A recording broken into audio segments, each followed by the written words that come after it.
Theatre multiplex ನಲ್ಲಿ cricket ಪ್ರದರ್ಶನಕ್ಕೆ break ಹಾಕಬೇಕು. ಸೆನ್ಸಾರ್ ಆಗಿರೋ ಕಂಟೆಂಟ್ ಮಾತ್ರ ಪ್ಲೇ ಮಾಡಬೇಕು. ಕ್ರಿಕೆಟ್ ಪ್ಲೇಗೆ ಅವಕಾಶ ನೀಡಿದ್ರೆ ಸಿನಿಮಾ ಪ್ರದರ್ಶನಕ್ಕೆ ತೊಂದರೆಯಾಗುತ್ತೆ. ಡಿಸಿಗೆ ಮನವಿ ಪತ್ರವನ್ನ ಕೊಡಲಿದ್ದಾರೆ ನಿರ್ಮಾಪಕರ ಸಂಘದವರು.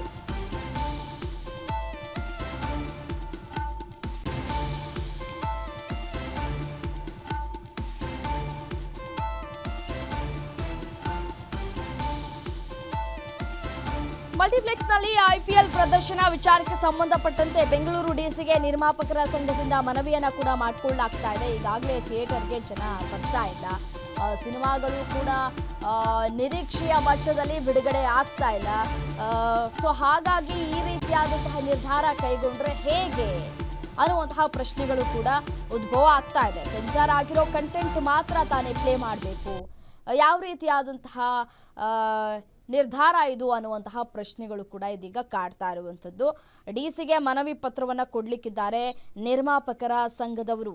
ಈಗಾಗಲೇ ಸಾಕಷ್ಟು ಸ್ಯಾಂಡಲ್ವುಡ್ನಲ್ಲೂ ಕೂಡ ಲಾಸ್ ಇದೆ. ಸೊ ಹಾಗಾಗಿ ಒಳ್ಳೊಳ್ಳೆ ಚಿತ್ರಗಳು ಬಿಡುಗಡೆ ಕೂಡ ಆಗ್ತಾ ಇಲ್ಲ. ಇತ್ತೀಚಿನ ದಿನಗಳಲ್ಲಿ ಬಹುದೊಡ್ಡ ಬಜೆಟ್ ಸಿನಿಮಾಗಳು ಯಾವುದು ಕೂಡ ಬರ್ತಾ ಇಲ್ಲ. ಸೊ ಹಾಗಾಗಿ ಮಲ್ಟಿಪ್ಲೆಕ್ಸ್ ಥಿಯೇಟರ್ನಲ್ಲಿ ಈ ಒಂದು IPL ಕ್ರಿಕೆಟ್ನ ಬಿಡುಗಡೆ ಮಾಡಬೇಕು, ವೀಕ್ಷಣೆ ಮಾಡೋದಕ್ಕೆ ಅವಕಾಶ ಮಾಡಿಕೊಡ್ಬೇಕು ಅನ್ನುವಂತಹ ಮಾತುಗಳು ಕೇಳಿ ಬರ್ತಾ ಇದೆ. ಸೊ ಹಾಗಾಗಿ ಈಗ ಈ ಒಂದು ನಿರ್ಧಾರ ಎಷ್ಟರ ಮಟ್ಟಿಗೆ ಸರಿ ಅನ್ನುವಂತಹ ಪ್ರಶ್ನೆಗಳು ಕೂಡ ಇಲ್ಲಿ ಉದ್ಭವ ಆಗ್ತಾ ಇದೆ. ಮತ್ತಷ್ಟು ಡೀಟೇಲ್ಸ್ ಕೊಡ್ತಾರೆ ನನ್ನ ಕಲೀಗ ಕೀರ್ತಿ ಪಾಟೀಲ್ ಫೋನು ಸಂಪರ್ಕದಲ್ಲಿದ್ದಾರೆ. ಎಸೇನು ಕೀರ್ತಿ, ಮಲ್ಟಿಪ್ಲೆಕ್ಸ್ನಲ್ಲಿ IPL ಪ್ರದರ್ಶನ ವಿಚಾರಕ್ಕೆ ಸಂಬಂಧಪಟ್ಟಂತೆ ಯಾವ ರೀತಿಯಾದಂತಹ ನಿರ್ಧಾರವನ್ನು ಕೈಗೊಂಡಿದ್ದಾರೆ ನಿರ್ಮಾಪಕರ ಸಂಘದವರು ಅಂತ? ರಮ್ಯಾ ಅವರೇ, ಇದಾಗ್ಲೇ ಶಾಕಿಂಗ್ ವಿಚಾರ ಅಂತಾನೆ ಹೇಳ್ಬೋದು ಕಲಾವಿದರಿಗೆ. ಈಗಾಗಲೇ ಬೆಂಗಳೂರಿನಲ್ಲಿ ಹಲವಾರು ಸಿಂಗಲ್ ಸ್ಕ್ರೀನ್ ಥಿಯೇಟರ್ಗಳು ಕೆಳಗುರುಳಿಸಿ ಅದನ್ನ ಕಾಂಪ್ಲೆಕ್ಸ್ ಮಾಡಿರುವಂತದ್ದು ಘಟನೆಗಳನ್ನ ನಾವ್ ಈಗಲೂ ನೋಡ್ತಿದೀವಿ, ಆಗಿದವೆ ಕೂಡ. ಸದ್ಯಕ್ಕೆ ಸಿನಿಮಾಗಳು ಬರ್ತಿಲ್ಲ ಅನ್ನುವಂತ ಒಂದು ವಿಚಾರ ನಡೀತಾ ಇದ್ರೆ PVR ಐನಾಕ್ಸ್ ಇರಬಹುದು, ಎರಡು ಕೂಡ BCCI ಜೊತೆಗೆ ಒಂದು ಒಪ್ಪಂದ ಕೂಡ ಮಾಡ್ಕೊಂಡಿದ್ದಾರೆ. ಈಗಾಗಲೇ ಕರ್ನಾಟಕದಲ್ಲಿ ಒಂದು ಹಲವೆಡೆ ಏನು ಡಿಸ್ಟ್ರಿಕ್ಟ್ ಗಳಲ್ಲಿ ಈಗಾಗಲೇ ಒಂದಷ್ಟು ಪ್ರದರ್ಶನಗಳು ಕಾಣಬೇಕು ಅನ್ನುವಂತ ನಿಟ್ಟಿನಲ್ಲಿ ಈಗ ಮಾತಾಡ್ಕೊಳ್ಳುವಂತಹ ಚರ್ಚೆ ಕೂಡ ನಡೆದಿದೆ. ಆದ್ರೆ ಇದನ್ನು ತಡೆ ಹಿಡಿಬೇಕು ಅನ್ನುವಂಥದ್ದು ನಿರ್ಮಾಪಕರ ಸಂಘದ ಅಧ್ಯಕ್ಷ ಉಮೇಶ್ ಬಣಕಾರ್ ಅವರ ಒಂದು ಮಾತು ಕೂಡ ನಿರ್ಧಾರ ಕೂಡ ಆಗಿರುವಂತದ್ದು. ಸದ್ಯಕ್ಕೆ DC ಅವರೊಟ್ಟಿಗೆ ಇವತ್ತು ಮನವಿಯನ್ನ ಮಾಡ್ತಿದ್ದಾರೆ. ಯಾವುದೇ ಕಾರಣಕ್ಕೂ ಈ ನೀವು ಮಾಡ್ಕೊಳಕ್ ಹೋಗ್ಬೇಡಿ, ನಮ್ಮ ಕನ್ನಡ ಚಿತ್ರರಂಗಕ್ಕೆ ಹೊಡೆತ ಬೀಳುತ್ತೆ. ಸ್ಟಾರ್ಗಳು ಹೌದು 3 ವರ್ಷಕ್ಕೆ 2 ವರ್ಷಕ್ಕೆ ಒಂದೊಂದು ಸಿನಿಮಾಗಳನ್ನ ಕೊಡ್ತಿದ್ದಾರೆ. ಆದ್ರೆ ಒಂದಷ್ಟು ಹೊಸಬ್ರು ಸಿನಿಮಾಗಳು ತಿಂಗಳಿಗೆ ಬರ್ತಾ ಇದಾವೆ. ಒಂದ್ ತಿಂಗಳಲ್ಲಿ ಅಟ್ಲೀಸ್ಟ್ ಒಂದು 5 ಸಿನಿಮಾ ಆದ್ರೂ ರಿಲೀಸ್ ಆಗ್ತಿದಾವೆ. ಈ ರೀತಿ ಮಾಡ್ತಾ ಹೋದ್ರೆ ಅವ್ರಿಗೆ ಪೆಟ್ಟು ಬೀಳುತ್ತೆ ಅನ್ನುವಂತ ಮಾತನ್ನ ಕೂಡ ಅವ್ರು ಹೇಳಿರುವಂತದ್ದು.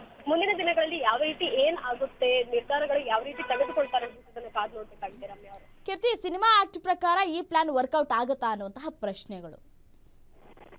ಖಂಡಿತವಾಗ್ಲೂ ವರ್ಕೌಟ್ ಆಗಲ್ಲ. ಯಾಕಂತ ಹೇಳಿದ್ರೆ ಯಾವುದೇ ಸಿನಿಮಾ ಪ್ರದರ್ಶನ ಕಾಣಬೇಕು ಅಂತ ಹೇಳಿದ್ರೆ ಅಲ್ಲಿ ಸೆನ್ಸರ್ ಆಗ್ಲೇಬೇಕು. ಇದೊಂದು ರೂಲ್ಸ್ ಇರುವಂತದ್ದು. ಸಿನಿಮಾ ಆಕ್ಟ್ ಪ್ರಕಾರ ಸೆನ್ಸರ್ ಆಗಿಲ್ಲ ಅಂತ ಹೇಳಿದ್ರೆ ಪ್ರದರ್ಶನ ಕಾಣೋ ಹಾಗಿಲ್ಲ. ಅದು ಕೂಡ IPL ಇರಬಹುದು, ಕ್ರಿಕೆಟ್ ಇರಬಹುದು, ಲೈವ್ ಕೊಡುವಂಥದ್ದು. ಸೊ ಸೆನ್ಸರ್ ಆಗದೆ ಈ ರೀತಿ ನಿರ್ಧಾರಗಳನ್ನ ಅವ್ರು ತೆಗೆದುಕೊಳ್ಳೋಕೆ ಆಗೋದಿಲ್ಲ.